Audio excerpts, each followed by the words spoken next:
Bulletin के आगाज में आपको बताएं, मुस्लिम लीग नून का अहम मुशावरती इजलास लंदन में खत्म हो गया। मरकजी लीगी रहनुमाओं ने नए आर्मी चीफ के नाम पर इत्तफाक कर लिया। इत्तेहादियों से मुशावरत के बाद अगले हफ्ते तकर्रुरी का अमल शुरू होगा। वज़ीर आज़म शहबाज शरीफ कुछ देर में निजी परवाज से पाकिस्तान के लिए रवाना होंगे। मजीद बता रहे हैं लंदन में दुनिया न्यूज़ के ब्यूरो चीफ अजहर जावेद।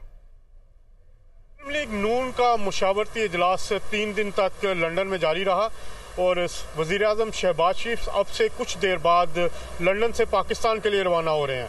3 दिन जो ये इजलास जारी रहा, उसके पहले 2 दिन के दौरान ख्वाजा आसिफ और मलिक अहमद ख़ान भी मौजूद थे। ख्वाजा आसिफ वज़ीर दिफा, नई तकर्री के हवाले से फ़ैसला हो गया है और कहा यह जा रहा है, जो सोर्सेज बता रहे हैं कि अगले हफ्ते में नई तकर्री के प्रोसेस का आगाज़ हो जाएगा।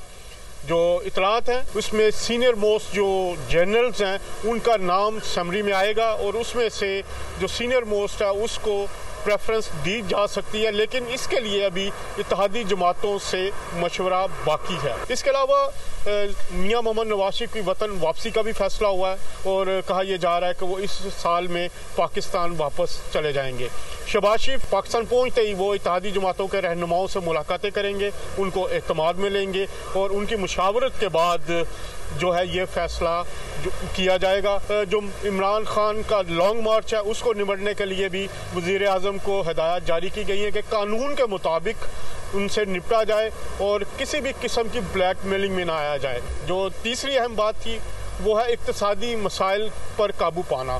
नवाज शरीफ साहब की तरफ से वज़ीर आज़म को भी ये कहा गया है कि ज़्यादा से ज़्यादा रिलीफ दिया जाए जो पाकिस्तानी अवाम है उनको, और जो ख़ास तौर पर बिजली के बिलों का इशू है, पेट्रोलियम के प्राइसेस हैं, उन पे भी उन्होंने कहा कि अवाम को रिलीफ मिलना